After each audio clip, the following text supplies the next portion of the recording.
पापियों को पाप से है तारते।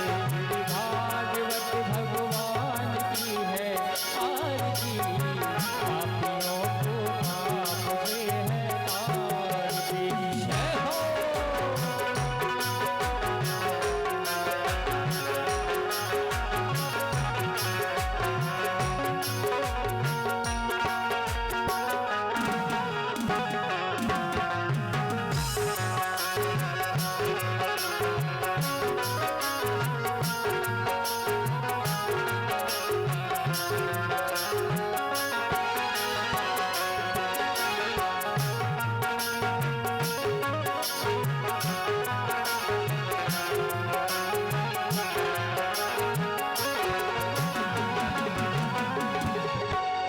शांति गीत पावन पापों को मिटाने वाला, हरि दर्श कराने वाला। ये शांति गीत पावन पुनीत पापों को मिटाने वाला, हरि दर्श कराने वाला। ये शांति गीत पावन पुनीत पापों को मिटाने वाला, हरि दर्श कराने वाला। हरि दर्श कराने वाला, हरि दर्श कराने वाला। ये सुख करनी है दुख हरनी, ये सुख करनी ये दुख हरनी। श्री कृष्ण कन्हैया की आरती, पापियों को पाप से है तारते। भागवत भगवान की है आरती, पापियों को पाप से है तारते। जय हो।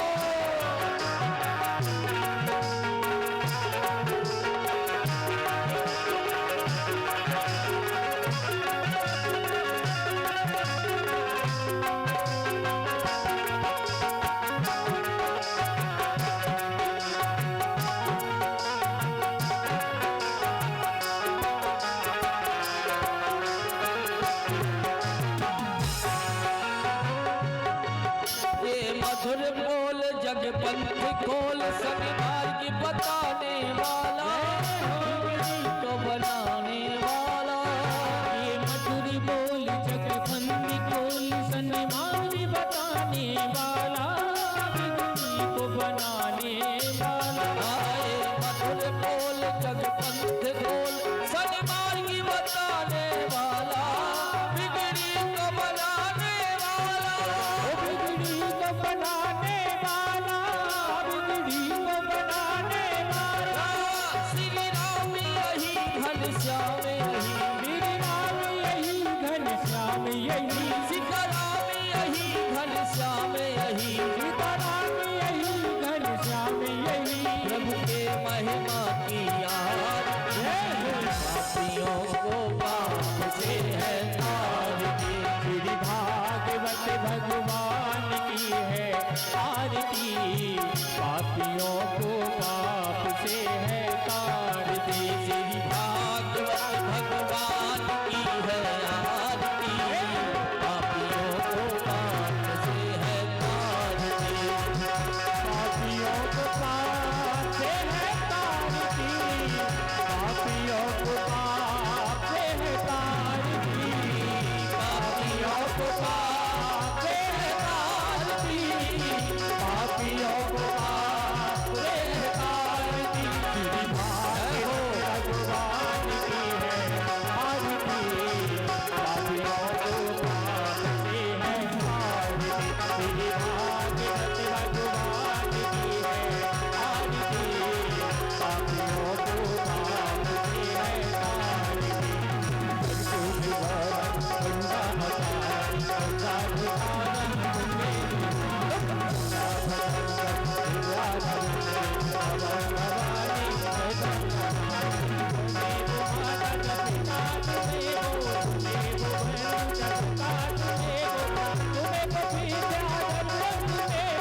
जलेन शीतलीकरणम देवादिदेव वंदनम आरोग्यम। भगवान को आरती दें,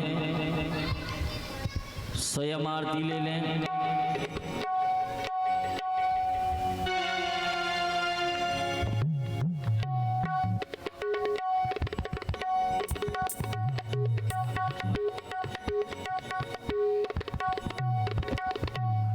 और चावल ले लें भैया, यजमान जी आप दोनों लोग ले लें फूल और चावल।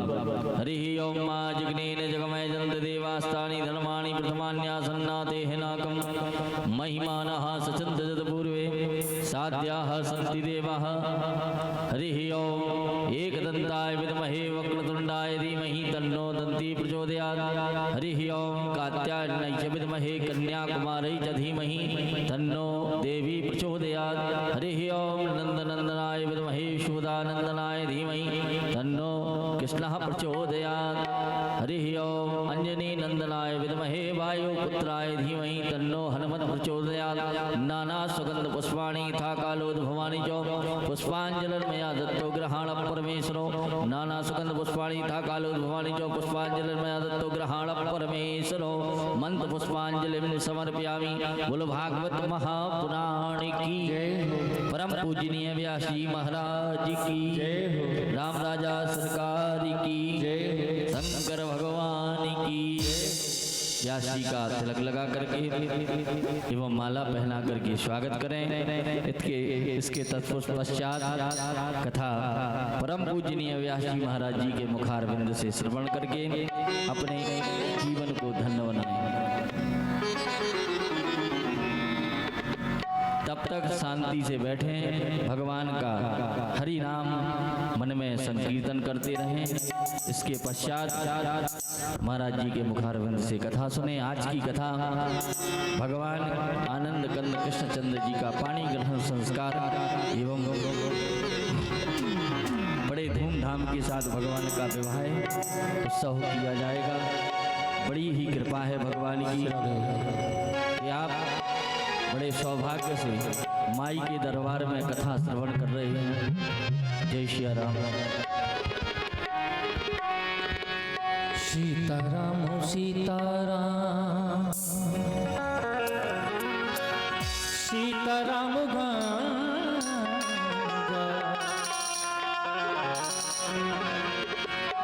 सीताराम सीताराम सीताराम गाएं जा। राम जी के चरणों में मन को लगाएं। सीताराम सीताराम सीताराम गाएं जा। सीताराम सीताराम सीताराम गाएं जा। राम जी के चरणों में मन को लगाएं जा। राम जी के चरणों में मन को लगाएं जा।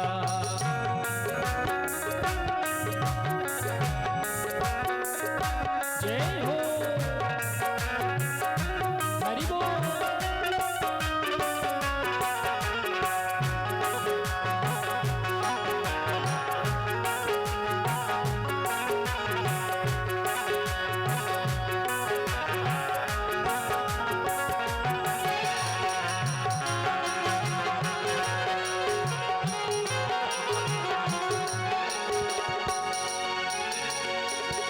सब रिश्ते नाते मानिए ही नाता। छोड़ सब रिश्ते नाते मानिए ही नाता। छोड़ सब रिश्ते नाते मानिए ही नाता। छोड़ सब रिश्ते नाते मानिए ही नाता। छोड़ सब रिश्ते नाते मानिए ही नाता।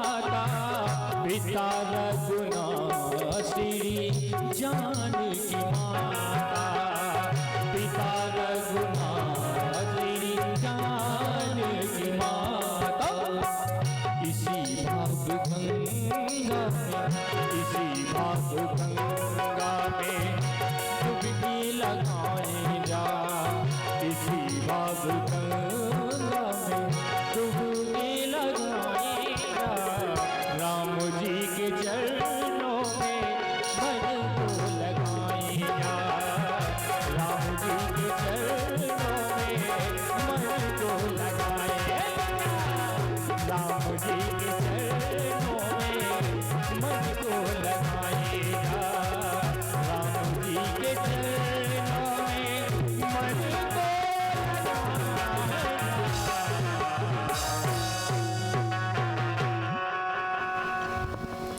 बोलिए बांके बिहारी लाल की जय। परम पूजनीय व्यासी महाराज की जय हो। श्री सीताराम, श्री सीताराम और बोले बड़ा, श्री सीताराम और बोले बड़ा, श्री सीताराम, श्री सीताराम, श्री राधे, श्री राधे, श्री राधे, श्री सीताराम, श्री सीताराम, श्री सीताराम, श्री सीताराम, श्री राधे।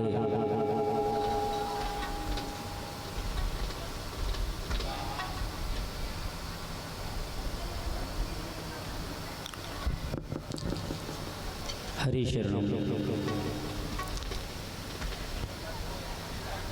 हरि ओम।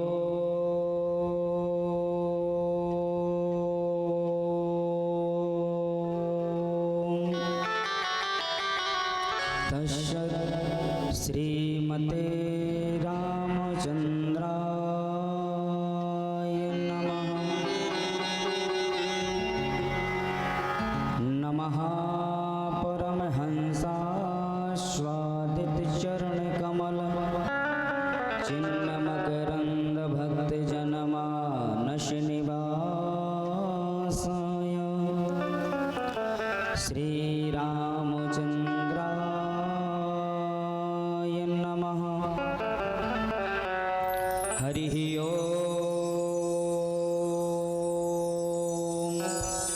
तत्संयो राम प्रणयमहे गातुं जन्याय गातुं जन्मपदये देवी स्वस्तिरस्तु न स्वस्तिर्मानुषेभ्यः ऊर्ध्वं जिगांसया सन्नो अस्तु द्विपदे संचतुष्पदे। थोड़ा सा और वॉल्यूम डाल दो। पहला दिनारद पराशर पुंडरीक व्यासाम्बरीश शुक शौनक भीष्मदाल्व्यान् रुक्माङ्गदार्जुन वसिष्ठ विभीषणार्देन पुण्यानिमान् परं भागवतान् नमामि।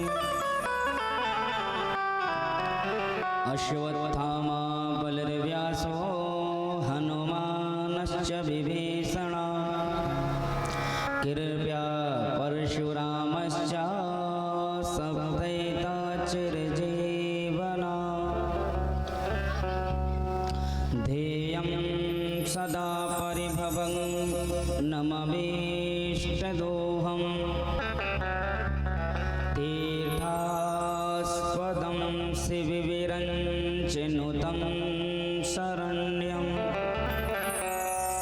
वेत्यार्तिहं प्रणतपालभवाब्धिपोतं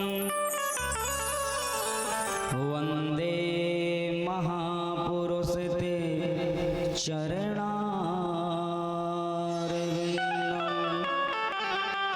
वन्दे महापुरुषते चरणारविन्दम्।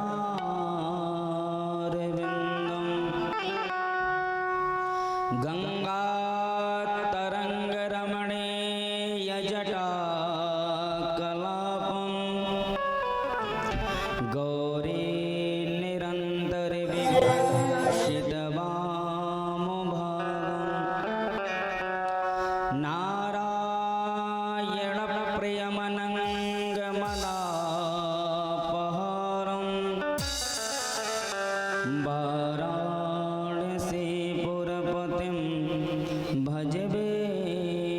विश्वनाथं नीलाम्बुजश्यामलकोमलाङ्गं सीतासमारोपितवामभागं पाणौ महासायकचारुचापं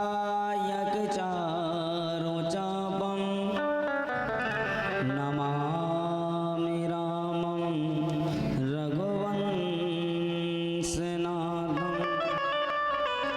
लोकाभिरामं रणरङ्गधीरं राजीवनेत्रं रघुवंशनाथं कारुण्यरूपं करुणाकरन्दं श्रीरामचन्द्रं शरणं प्रपद्ये वरहापीणं नटवरवपो कर्णयो कर्णिकारं बिभ्रद्वासं कनककपिशं वैजयन्तीं च मालां रन्ध्रानवेणोरधरशोदया पूरयन् गोपवृन्दये वृन्दारण्यं सुभद्रमणं प्राविशद्गीतकीर्तये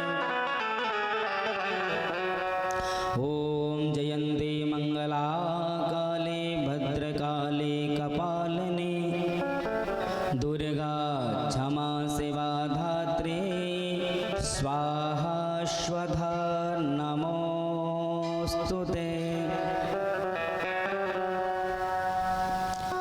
भक्ति भक्ति भगवंत गुरु चतुर नाम बपुए इनके पद वंदन किए नासत विघ्न अनेक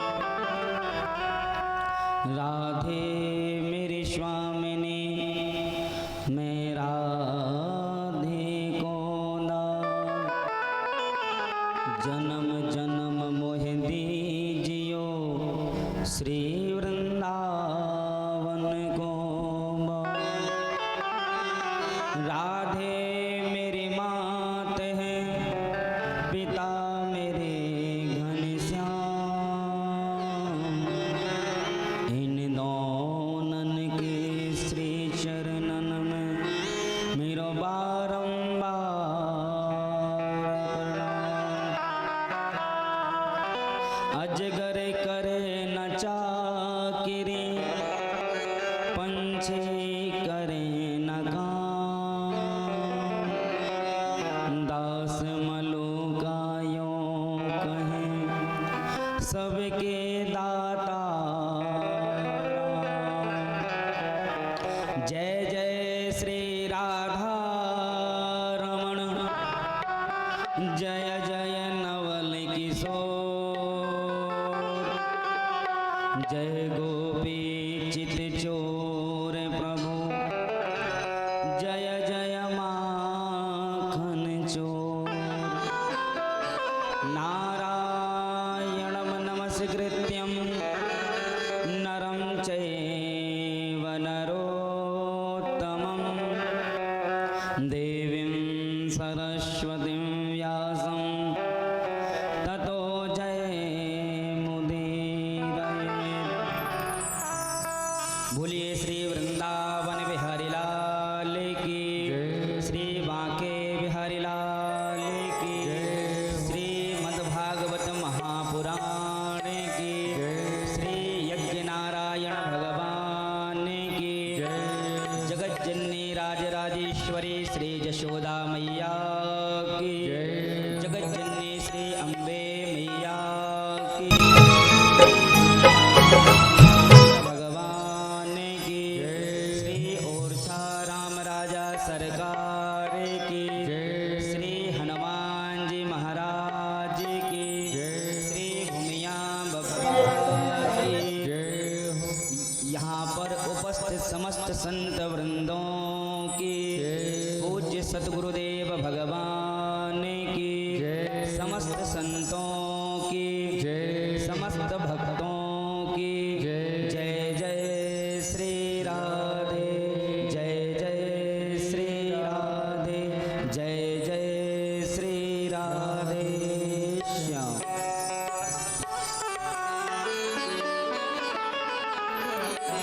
हरि शरणम, हरि शरणम। परम मंगलमय परात्पर अखिलेश्वर अकारण करुणा वरुणालय वक्त वांछित कल्पतरु ताड़ंदित विनिंदित पीतांबरधारी अखिल कोटि ब्रह्मांड के नायक जगदीश्वर सर्वेश्वर परमेश्वर की ऐसी अनुपम गाथा और अनुपम वांग्मय स्वरूप श्रीमद् भागवत महापुराण की कथा, भगवान की यह पावन मंगलमयी कथा जिसमें हम आप सभी षष्ठम दिवस की पावन कथा में अवगाहन करने जा रहे हैं। विगत 5 दिन से चल रही भगवान की पावन मंगलमयी गाथा जिसका आज षष्ठम दिवस है और हम आप सभी बड़े भाग्यशाली हैं जो भगवान की इस पावन लीला का दर्शन करने का हम आप सभी को सौभाग्य होगा। आज की पावन लीलाओं में भगवान की उन पावन लीलाओं को दर्शन कराया जाएगा जैसे भगवान की आज की महारास की लीला। भगवान ने गोपियों के संग कैसा रास रचाया, उस महारास का हम आप सभी दर्शन करेंगे। भागवत जी में 18,000 श्लोक हैं, परंतु 5 अध्यायों में रास पंचा अध्यायी वर्णन किया गया है। जैसे व्यक्ति के पूरे शरीर में केवल हृदय में सबसे ज्यादा प्रीति होती है, ठीक उसी प्रकार से भागवत में तो नाना प्रकार के चरित्र हैं, भगवान की अनेक लीलाओं हैं, लेकिन उन लीलाओं में सबसे महत्वपूर्ण लीला भगवान की महारास की लीला है। किस प्रकार से भगवान ने गोपियों के मनोरथ को पूर्ण करने के लिए रास रचाया और किस प्रकार से भगवान भोलेनाथ उस पावन रास में प्रवेश करते हैं, इस लीला का भी हम आप सभी दर्शन करेंगे। और आज ठाकुर जी के मामा कंस का भी वध होना है। कंस मरेगा तब भगवान का विवाह होगा, तो कंस को भी आज मारना है और भगवान की पावन विवाह का भी दर्शन करना है। और 1-2 विवाह होना हो तो चल जाए, 16,108 विवाह होना आज ठाकुर जी के। कितने विवाह होना? 16,108। इतने तो श्रोता नहीं है जितनी ठाकुर जी की पत्नी आना, पत्नी रानी आना। तो ऐसी पावन लीलाओं का हम आप सभी आज दर्शन करेंगे। अपने कर्णरंध्रों के माध्यम से भगवान की परम पावन मंगल लायनी कथा का रसस्वादन करेंगे। तो आइए आज की कथा में प्रवेश करने के पूर्व मन वाणी को एकाग्र करने के लिए और भगवान के रसमयी कथा को श्रवण करने के लिए भगवान के पावन नाम का सहारा लेते हैं। सभी भक्त बड़े भाव के साथ भगवान के पावन नाम को गुनगुनाएंगे।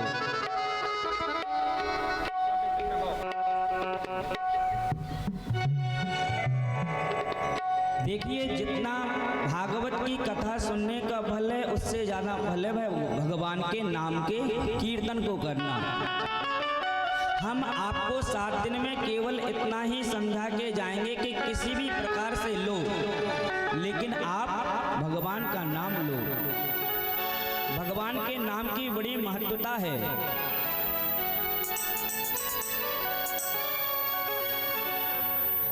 भगवान के नाम की बड़ी महत्वता है। तो आइए हम आप सभी लोग भगवान के उस पावन नाम का स्मरण करते हैं और अपने जीवन को धन्य बनाते हैं। तो आइए बड़े भाव के साथ भगवान के मीठे नाम को गुनगुनाएं।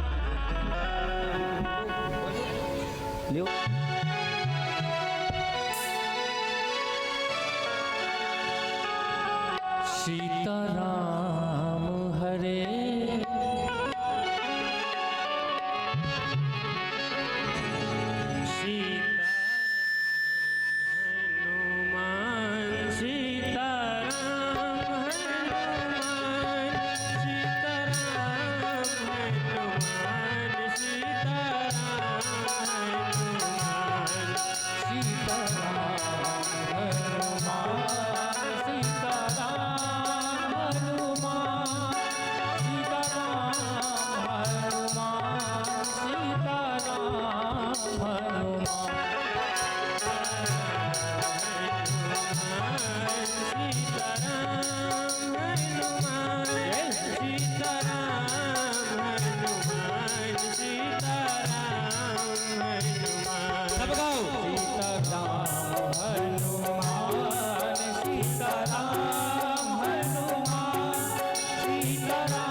गोभी भी लड़को, वो भी लड़को, दो ही भी लड़के नहीं आ रही।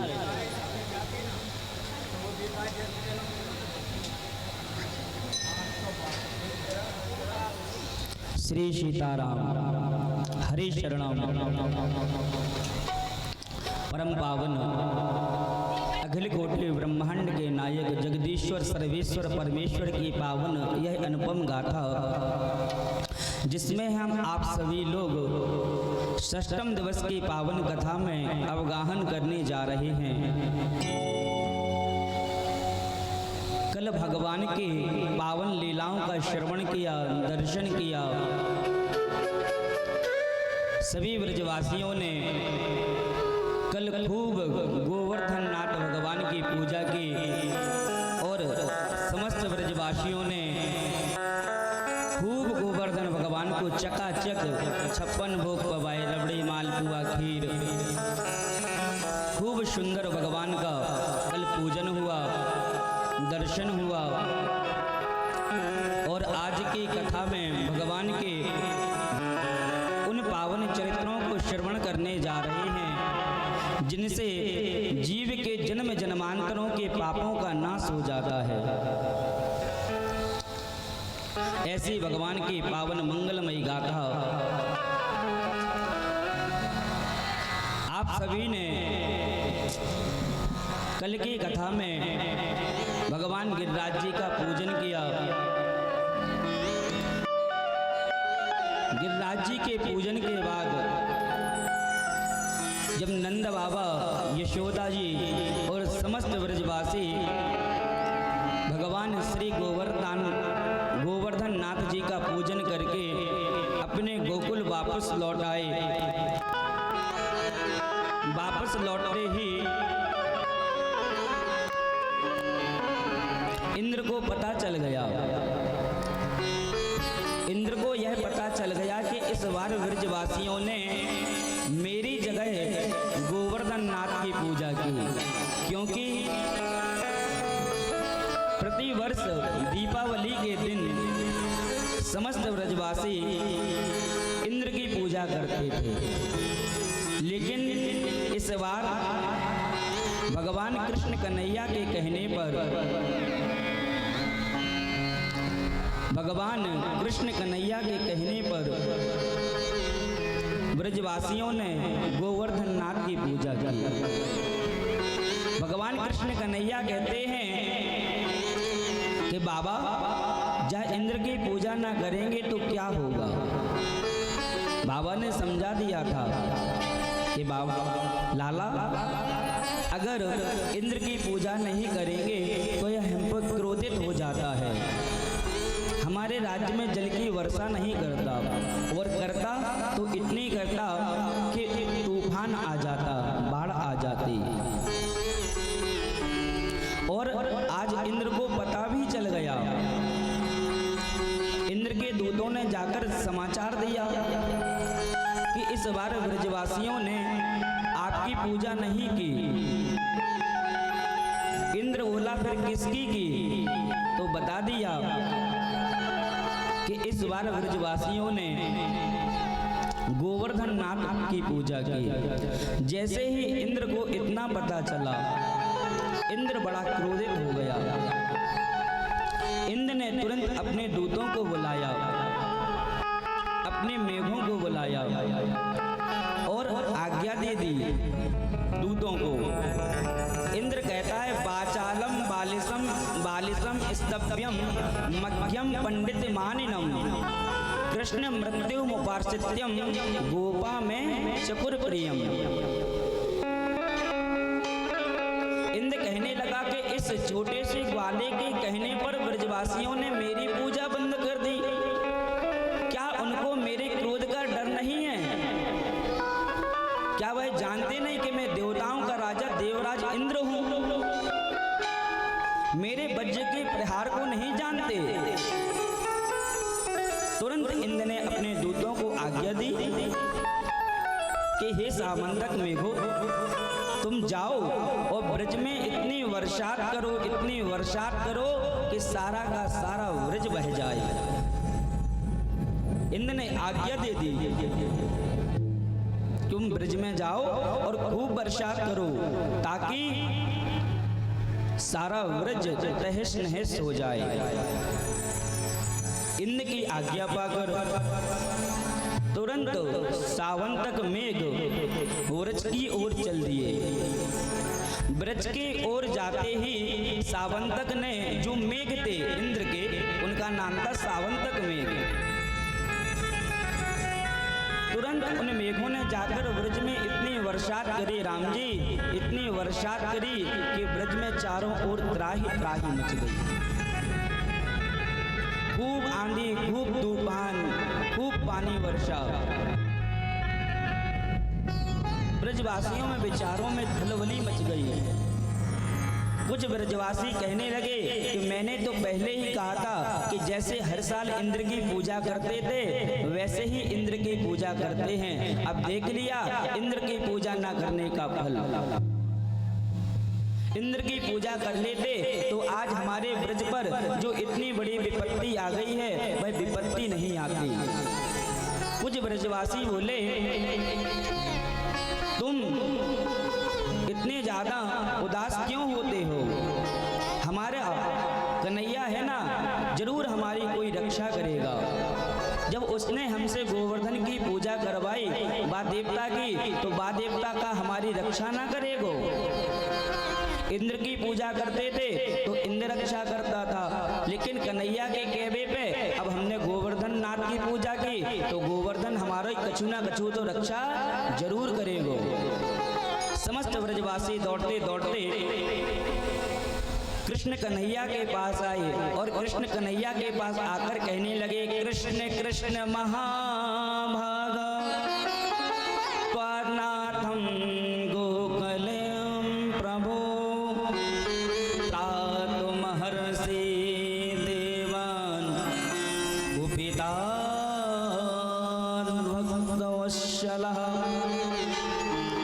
ब्रजवासी आए और कन्हैया से कहने लगे कि हे कृष्ण कन्हैया, हे भक्तवत्सल, हे करुणा निधान, आप तो दीनों पर दया करने वाले हो, शरणागत वत्सल हो, आप ही संपूर्ण गोकुल के स्वामी हो, आप हमारे स्वामी हो, आप हमारी रक्षा करें। इस समय इंद्र ने अपने कोप के द्वारा हमारे सारे ब्रज में तूफान हाहाकार मचा रखा है, आप हमारी रक्षा कीजिए। भगवान ने विचार किया कि अगर मैंने इन ब्रजवासियों की रक्षा नहीं की तो मेरा आना व्यर्थ हो जाएगा, क्योंकि मैं तो ब्रजवासियों की रक्षा के लिए ही यहाँ आया हूँ। मेरा व्रत भंग क्यों ना हो जाए, स्वयं व्रती आहता। भक्तों के पीछे भगवान अपने नियम को भी बदल देते हैं। अगर भक्त श्रद्धावान है, भक्तिवान है, तो भगवान अपने नियम को भी बदल देते हैं, विधाता के लेख को भी मिटा देते हैं। वैसे तो विधाता का भाग्य भी स्वयं विधाता ही लिखते हैं, लेकिन विधाता के भाग्य को भी भगवान मिटा देते हैं। रामचरितमानस कहती है कि भावियों मेट सकहि त्रिपुरारी, भाग्य में लिखे को केवल मिटाने में भगवान शंकर समर्थ हैं। लेकिन यहाँ ठाकुर जी भी कहते हैं कि मैं अपने भक्तों की रक्षा के लिए अपनी प्रतिज्ञा तक को तोड़ देता हूँ। महाभारत के युद्ध के समय जब समस्त पांडव और कौरव एक दूसरे के सेना के सामने आए, भगवान श्री कृष्ण ने महाभारत के युद्ध में प्रतिज्ञा की थी कि मैं अस्त्र नहीं उठाऊंगा, मैं अस्त्र नहीं उठाऊंगा, क्योंकि अगर भगवान अस्त्र उठा लेते तो क्षण भर के लिए महाभारत का युद्ध था। इसलिए भगवान ने प्रतिज्ञा की थी कि मैं किसी की ओर से युद्ध नहीं करूंगा। लेकिन जब कौरव और पांडव सामने सामने आए तो अर्जुन का मन व्यथित हो गया। अर्जुन का मन व्यथित हो गया। तब वहीं उसी कुरुक्षेत्र में भगवान ने अर्जुन को गीता का उपदेश दिया। भगवत गीता और भागवत गीता में अंतर है। भगवत गीता वो है जो भगवान श्री कृष्ण ने अपने मुख से स्वयं अर्जुन को सुनाई थी, जो 18 अध्यायों में वर्णित है। और भागवत जो है जो ब्रह्मा जी के वरदान के द्वारा वेद व्यास जी के मन में प्रकट हुई और वेद व्यास जी ने जिसकी रचना की वो भागवत है। भागवत में भगवान की संपूर्ण लीलाओं का दर्शन है और भगवत गीता में केवल भगवान ने अर्जुन को उपदेश दिया है। जब महाभारत के युद्ध में अर्जुन ने अपने सामने द्रोणाचार्य, भीष्म पितामह, कृपाचार्य इनको देखा तो अर्जुन पीछे हटने लगे। ठाकुर जी से बोले कि कन्हैया मैं इनके साथ युद्ध नहीं कर सकता। भगवान बोले क्यों नहीं कर सकते? अर्जुन कहते हैं कि भगवान जिन्होंने मुझे धनुष पर बाण चढ़ाना सिखाया, जिनकी गोद में मैं पला बड़ा और जिनकी उंगली पकड़कर मैं चला, आज मैं उनके ऊपर कैसे प्रहार करूं? मैं आज उनके ऊपर कैसे प्रहार करूं? अर्जुन को व्यथित देखा भगवान ने, खूब भगवान ने समझाया। भगवान बोले अर्जुन अगर तुम युद्ध नहीं करोगे तो मुझे अपनी प्रतिज्ञा तोड़नी पड़ेगी। तुम बताओ तुम युद्ध करते हो या मैं स्वयं अस्त्र उठा लूं? प्रबल प्रेम के पाले पड़कर प्रभु को नियम बदलते देखा, अपना मान टले ही टल जाए पर भक्त का मान टलते ना देखा। जब अर्जुन को भगवान के उपदेश समझ न आए तब भगवान ने भक्त की रक्षा के लिए अपनी प्रतिज्ञा को तोड़ दिया। भगवान ने पास में पड़े एक रथ के पहिए को उठा लिया और रथ के पहिए को उठाकर भगवान दौड़ पड़े युद्ध करने के लिए। जैसे ही भगवान ने रथ का पहिया उठाया, अर्जुन भगवान की शरण में आ गए। बोले प्रभु आप शांत हो जाएं। अगर आप इस प्रकार से क्रोध करेंगे तो हमें सांत्वना देने वाला कौन होगा? उसी समय भगवान ने अर्जुन को इस पावन गीता का उपदेश दिया जो 18 अध्यायों में वर्णित है, जिसमें 700 श्लोक हैं। गीता जी में 700 श्लोक हैं, 18 अध्याय में हैं। भागवत जी में 18,000 श्लोक हैं और 365 अध्याय हैं।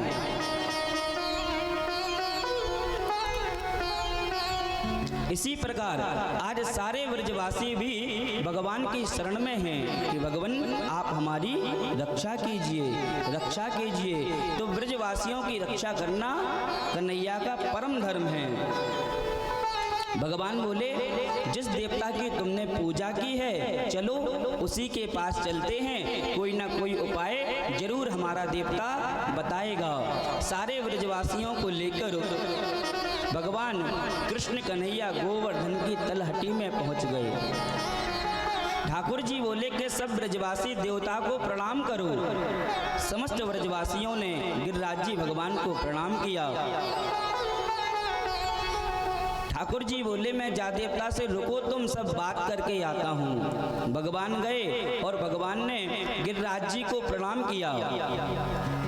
गिरिराज जी और भगवान जी का एक ही स्वरूप है। जब गिरिराज जी को व्रजवासियों ने भोग लगाया था ना, उस समय कृष्ण कन्हैया ने अपना ही दूसरा स्वरूप गिरिराज जी में दिखाया था। वहां से लौटकर आए और व्रजवासियों से बोले भैया मेरी देवता से बात है गई।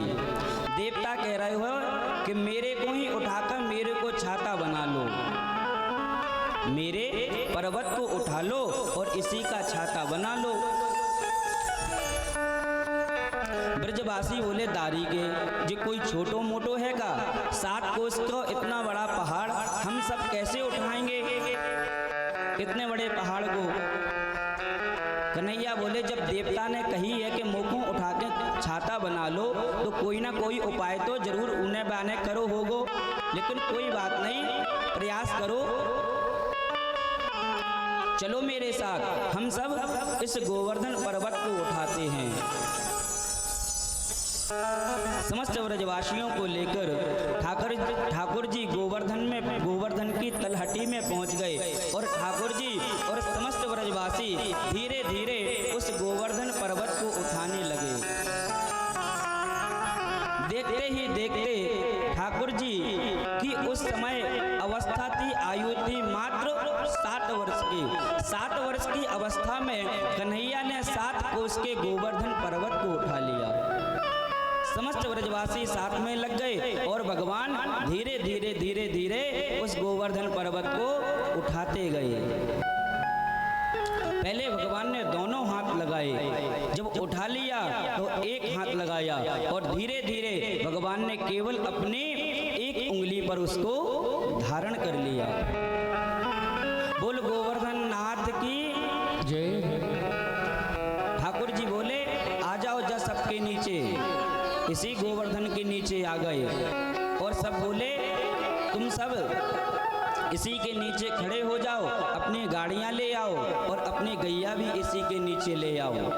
देखते हैं इंद्र कब तक वर्षात करता है, कब तक आंधी फैलाता है और कब तक तूफान फैलाता है। सब व्रजवासियों को कन्हैया ने गोवर्धन की तलहटी में बुला लिया और कन्हैया कहते हैं कि अब गोवर्धन भगवान का हम कीर्तन करते हैं। तो कहते हैं, गिरिराज प्रभु तेरी गिरिराज धरण प्रभु तेरी शरण, गिरिराज धरण प्रभु तेरी शरण, गिरिराज धरण प्रभु तेरी शरण, गिरिराज धरण प्रभु तेरी शरण, गिरिराज धरण प्रभु तेरी शरण। रहो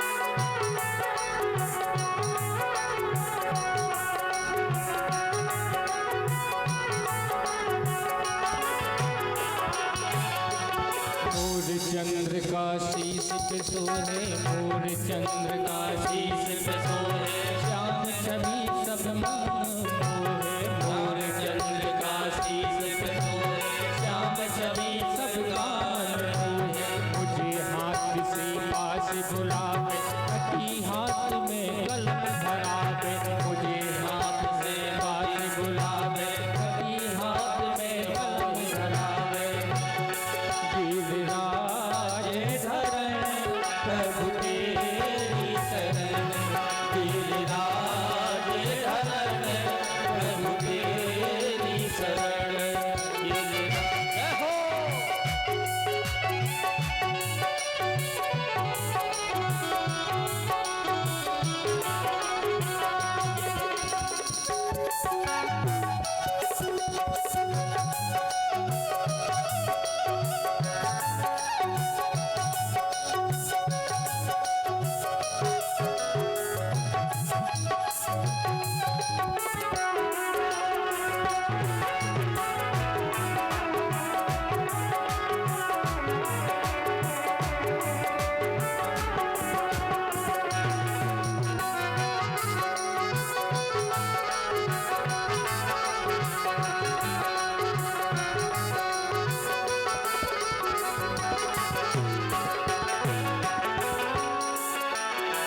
जाकर सन्मुख भेंट धरूंगी, जाकर सन्मुख भेंट धरूंगी। निरख निरख छवि दर्श करूंगी, निरख निरख छवि दर्श करूंगी। सेवा करके श्रीनाथ की जीवन अपना सफल करूंगी, सेवा करके श्रीनाथ जी जीवन अपना सफल करूंगी। सेवा करके श्रीनाथ की जीवन अपना सफल करूंगी, सेवा करके श्रीनाथ की जीवन अपना सफल करूंगी। राजे धरण प्रभु तेरी शरण, राजे धरण प्रभु तेरी शरण।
गिरिराज धरण प्रभु तेरी शरण, गिरिराज धरण प्रभु तेरी शरण। गिरिराज धरण प्रभु तेरी शरण। प्रभु तेरी शरण। प्रभु तेरी शरण। प्रभु तेरी शरण। प्रभु तेरी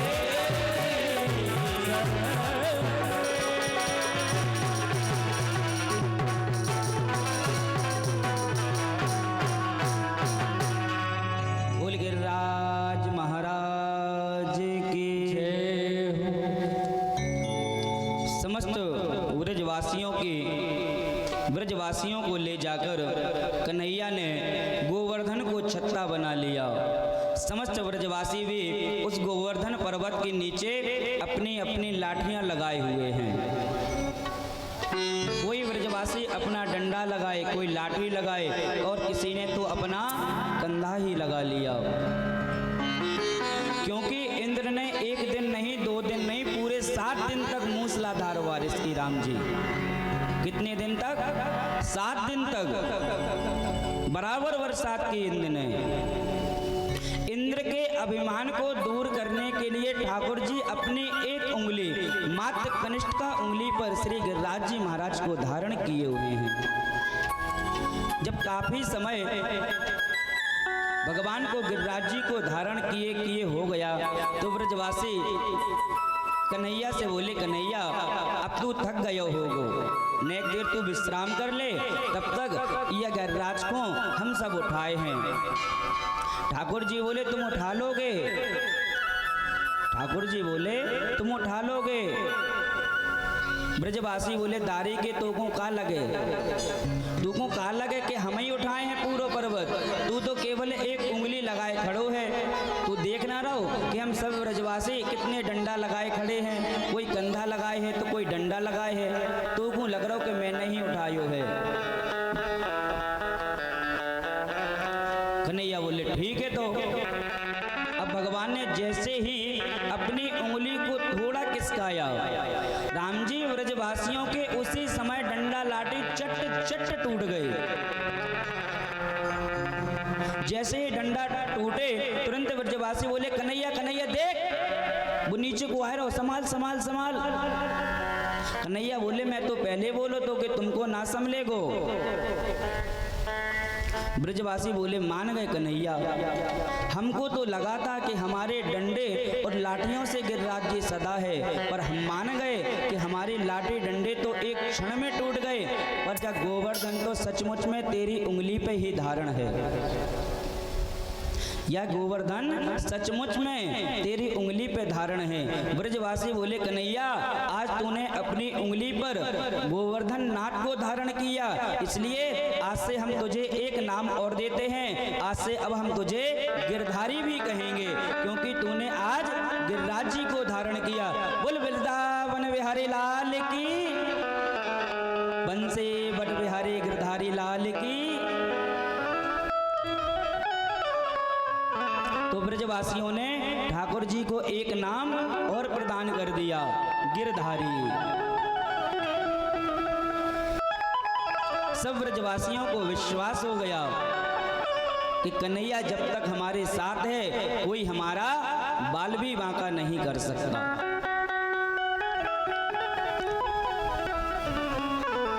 7 दिन बाद इंद्र ने अपने दूत को बुलाया और कहा कि ब्रज का क्या हाल है, ब्रज का क्या हाल है। दूत ने जाकर कहा, सरकार, ब्रज को तो हमने पूरी तरह से पानी से और तूफान से अस्त व्यस्त कर दिया, परंतु ब्रजवासियों का हम कुछ ना बिगाड़ पाए। इंद्र बोला, क्यों? दूत बोले, सरकार, हमने बारिश तो बहुत की, परंतु ब्रजवासियों की रक्षा एक छोरा ने कर दी। इंद्र बोले, कैसे कर दी?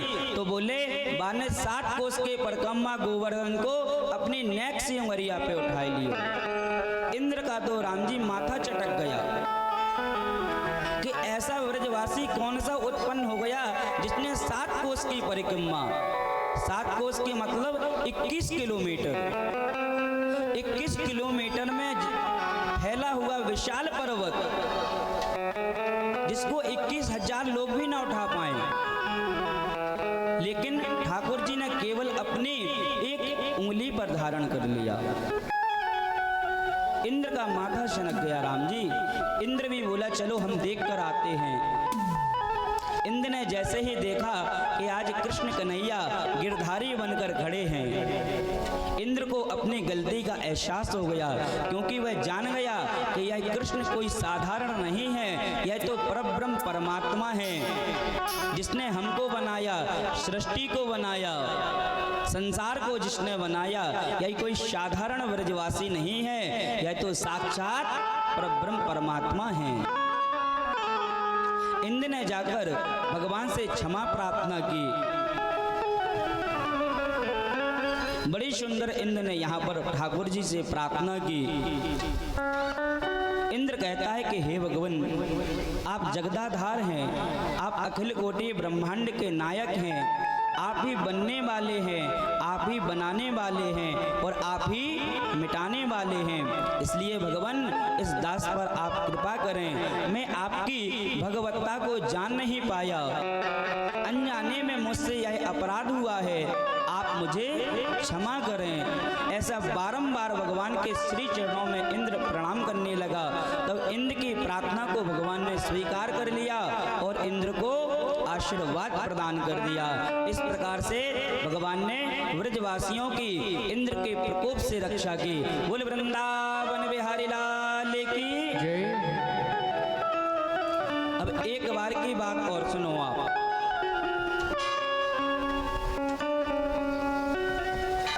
एक बार की बात है कि नंद बाबा जब गिरिराज जी से वापस लौट आए, सारी व्यवस्थाएं गोकुल में पुनः स्थापित हो गईं।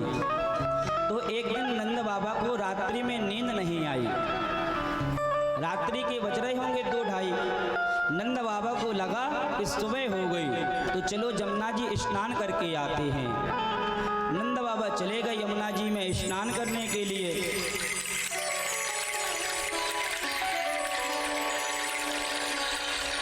नंद बाबा चले गए यमुना जी में स्नान करने के लिए। अब स्नान करने के लिए तो ब्रह्म मुहूर्त में जाना पड़ता है, क्योंकि रात्रि में तो यमुना जी भी विश्राम करती हैं, तो यमुना जी के दूत भी पहरा देते हैं। लेकिन जैसे ही इन भगवान की पावन प्रियतमा है यमुना जी,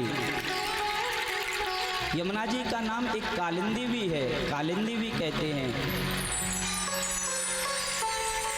यमुना जी ने रात्रि में देखा कि आज ससुर बाबा इतने जल्दी स्नान करने आ गए, चलो इनका कुछ आनंद लेते हैं।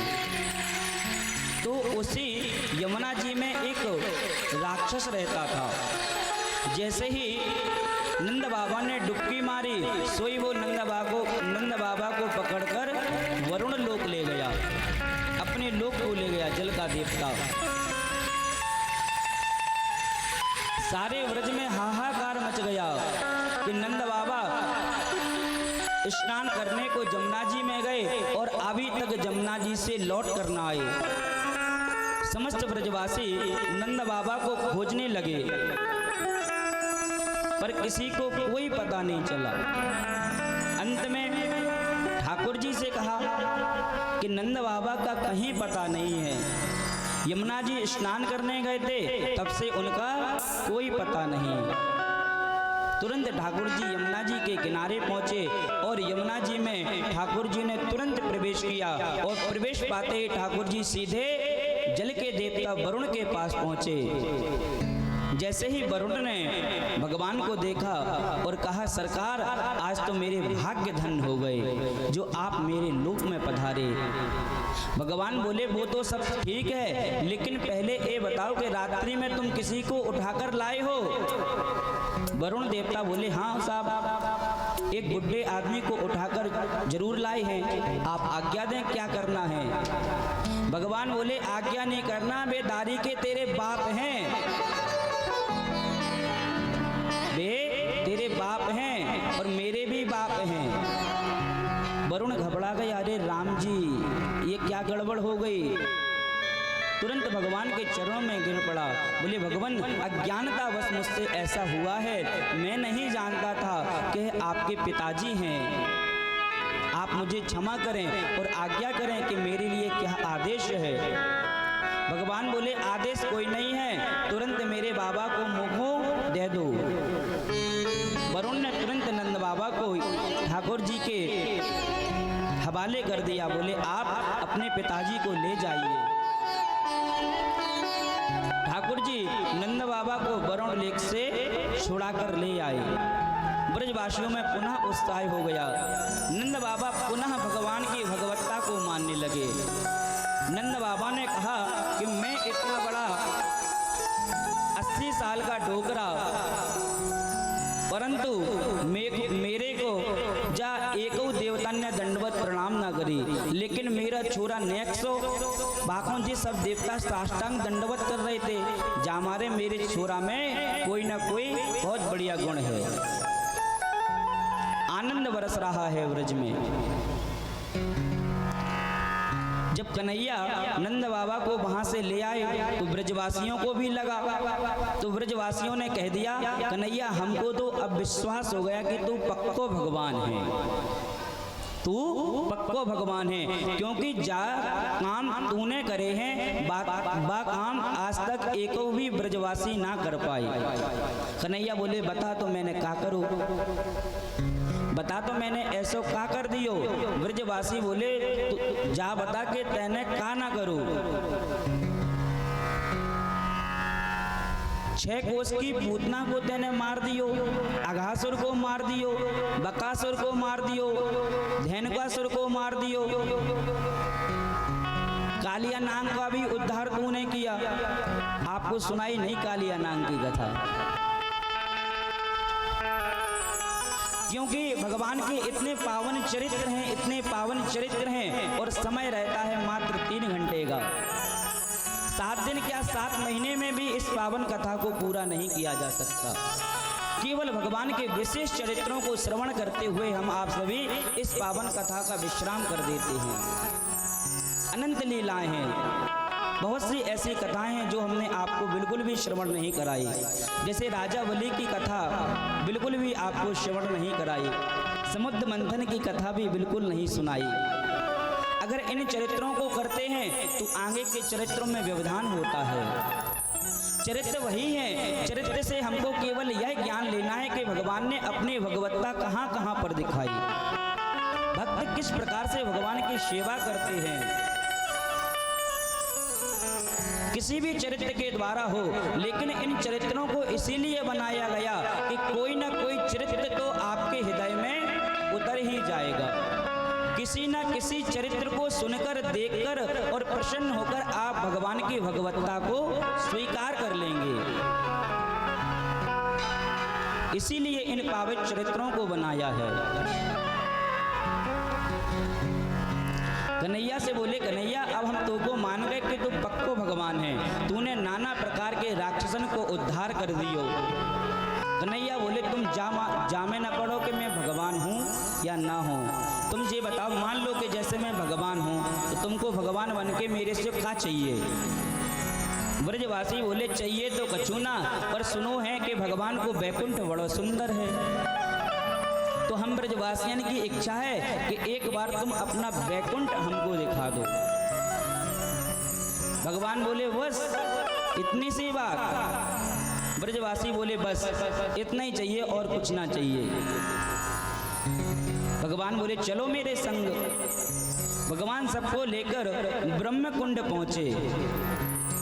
वृंदावन आप जाएंगे तो रंग जी के मंदिर से जो सोने के खम्मा वाला मंदिर है ना, उसका एक इस साइड पीछे गेट है, उसके सामने ही ब्रह्म कुंड पड़ता है। अब जो वृंदावन गया होगा और रंग जी के मंदिर का दर्शन किया होगा और उस तरफ आगे पहुंचो तो गोपेश्वर महादेव आ जाते। गोपेश्वर महादेव भगवान ने यहाँ पर गोपी रूप धारण किया था। अभी आगे के चरित्र में वही कथा आनी है। तो ब्रह्म कुंड लेकर भगवान सबको पहुंच गए और बोले, जिसको वैकुंठ जाना है जब ब्रह्म कुंड में डुबकी मार लो, सीधे वैकुंठ जाओगे। ब्रजवासी बोले, अच्छा, जा कुंड में डुबकी मारे वो सीधे वैकुंठ पहुंचेंगे। कन्हैया बोले, हाँ मारो डुबकी। समस्त ब्रजवासियों ने ब्रह्म कुंड में डुबकी लगाई और जैसे ही डूबे उसी क्षण भगवान ने उनको सीधा वैकुंठ में प्रवेश करा दिया। वैकुंठ में जाकर ब्रजवासियों ने देखा कि चार चार हाथ वाले तो भगवान के पार्षद बने हुए हैं। कोई किसी से नहीं बोल रहा, सावधानी, बिल्कुल शांत मुद्रा है। ब्रजवासी बोले, यहाँ तो कोई किसी से बोलता ही नहीं है। तब तक एक ब्रजवासी बोलता है, कहता है कि पहले से वो क्यों बोलेंगे, हम वैकुंठ में नहीं आए हैं तो हमको पहले राम राम करनी चाहिए। एक ब्रजवासी भगवान के पार्षद से बोला, भैया राम राम। उसने उंगली कर दी, शांत रहो यहाँ पर। ब्रजवासी बोले, अच्छी जगह कन्हैया ने भेज दिया, कुछ तो दिखाई नहीं पड़ता और ये चार चार हाथ वाले कहते हैं कि शांत रहो। ना यहाँ पर कोई राम राम करता है ना कोई कुछ करता है। इससे अच्छा तो हमारा वृंदावन ही था, हमारा गोकुल ही था। जब तक दूसरा बोलो, वो देखो दूर से वो कृष्ण कन्हैया बैठे हो दिखाई दे रहा हो। यहाँ भगवान 1000 सर्प के ऊपर विराजमान हैं, शेष सैया पर भगवान विराजमान हैं। जैसे ही ब्रजवासियों ने देखा तो भगवान की ओर दौड़ पड़े, लेकिन रास्ते में ही ब्रजवासियों को भगवान के पार्षदों ने रोक दिया। पार्षद बोले, आपको जो भी पूजा वंदना करनी है आप यहीं से करें, आगे आप नहीं जा सकते। ब्रजवासी बड़े उदास हो गए, बोले, कन्हैया अब जा वैकुंठ में हमें ना रहनो, हमें तू हमारे वृंदावन ही छोड़ दो। भगवान ने तुरंत समस्त ब्रजवासियों को पुनः ब्रह्मांड घाट में छोड़ दिया और जैसे ही डुबकी लगाकर बाहर आए, कृष्ण कन्हैया ब्रह्मांड घाट के ऊपर नजर आए और बोले, कर लिया वैकुंठ का दर्शन। ब्रजवासी बोले, हाँ कन्हैया कर लिया। बोले, आनंद आया? ब्रजवासी बोले, आनंद तो आयो पर चकाचक आनंद ना आयो। बोले, क्यों? बोले, वृंदावन में तोखों मुलवे के लाने हमें कोई झंझट ना है, हम कबहू भी तो से मिल लें, कबहू भी खा लें, कबहू भी नचवा लें, लेकिन वह वैकुंठ में तेरे बड़े जलवे हैं, कोई तेरा पार्षद हमें आने ही नहीं देता। जहां हम तुझसे मिल ना पाए, रह ना पाए, बोल ना पाए, उस वैकुंठ का हमको क्या करना। इससे अच्छा तो हमारा वृंदावन है, क्योंकि वृंदावन में हम तुझसे लाड़ तो लड़ा लेते, बोल तो लेते तेरे साथ। इससे अच्छा हमारा वृंदावन ही है। और वृंदावन की महिमा क्या कहना राम जी, जहां डाल डाल और पाग पाग पर राधे राधे निरंतर नाम जपता रहता है। ऐसी वृंदावन की पावन महिमा। वृंदावन इसीलिए पड़ा क्योंकि सबसे ज्यादा पहले यहाँ तुलसी के वृक्ष थे, तुलसी जी का नाम है वृंदा। तो तुलसियों का जहाँ वृक्ष हो, समूह हो, वही तो वृंदावन है। और वृंदावन में अभी भी 3 लोगों की ज्यादा चलती है। बोले किसकी? तो बाबा, बंदर और विद्यार्थी, 3 लोग ही आपको ज्यादा वृंदावन में नजर आएंगे। आप जाओ तो पहले आपको बाबा के दर्शन होंगे, फिर बंदर के होंगे, फिर पढ़ने वाले विद्यार्थियों के दर्शन होंगे। तो वृंदावन में बाबा, बंदर, विद्यार्थी ही प्रसन्न है।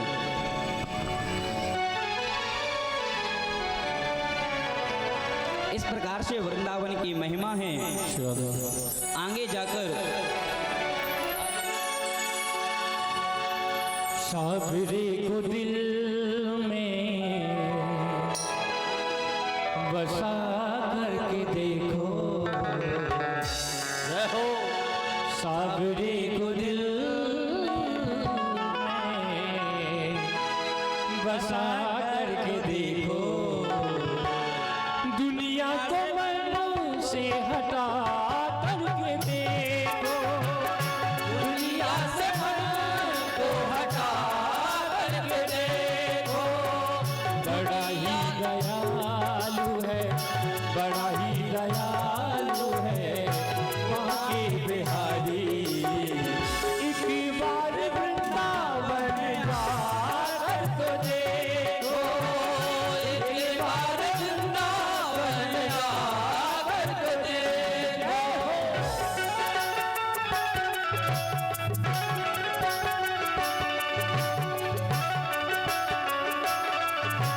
हरि बोल।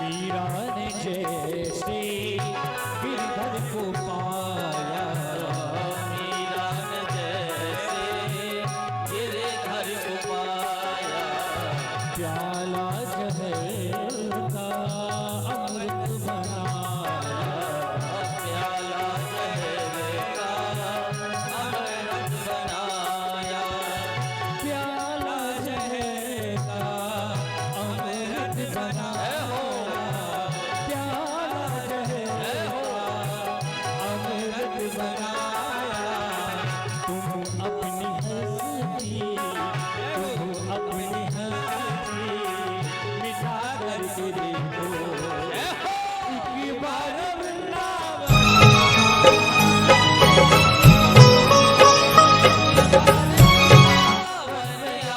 आकर के देखो।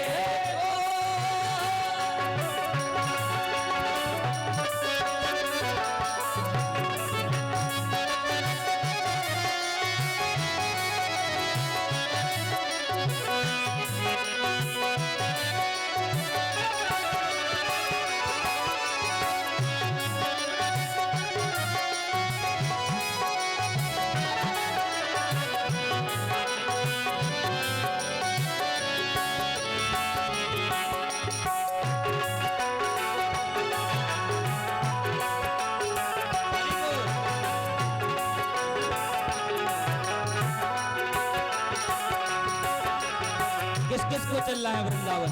दोनों हाथ उठाओ, दोनों हाथ।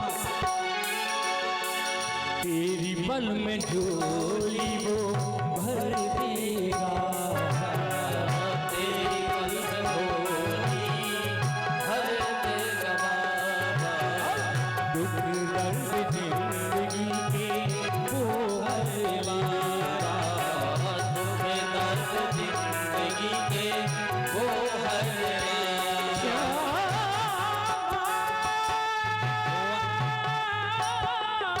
जय हो।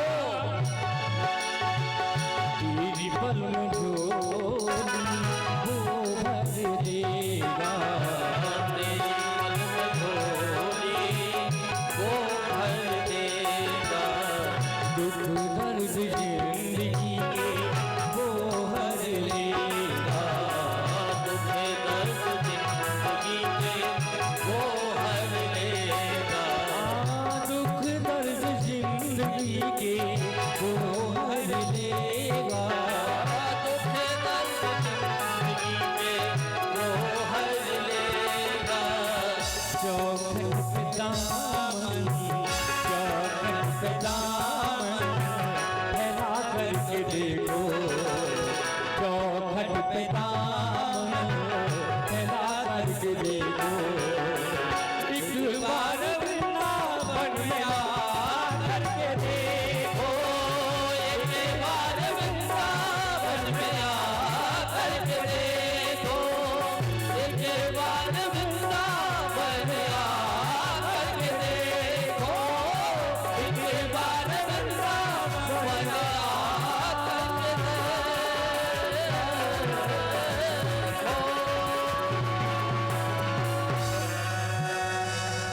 बोले वृंदावन बिहारी लाल की जय हो।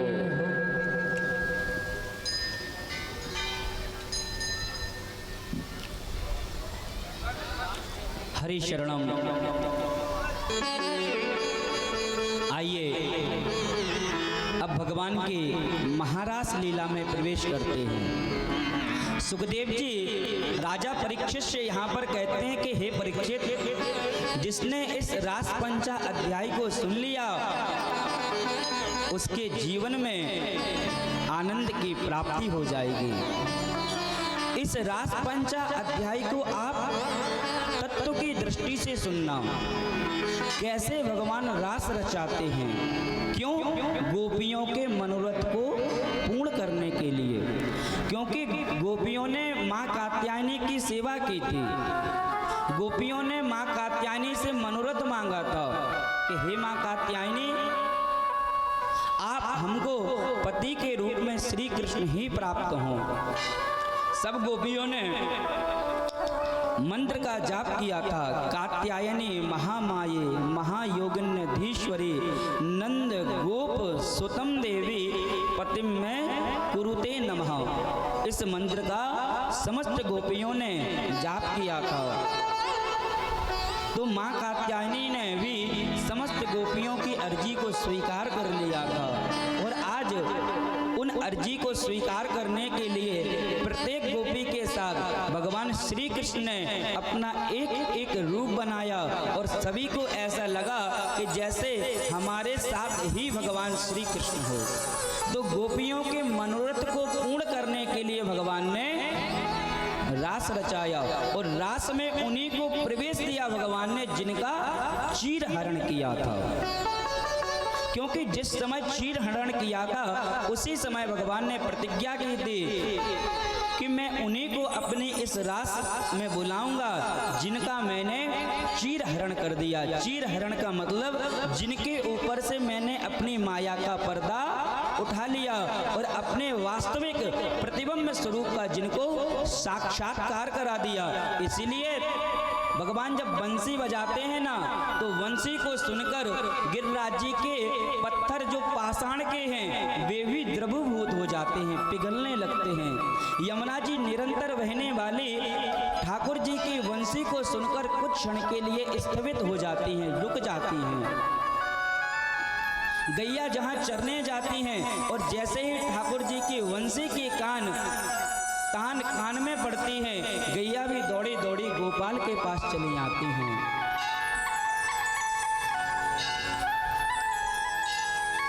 ऐसी भगवान की पावन रास लीला।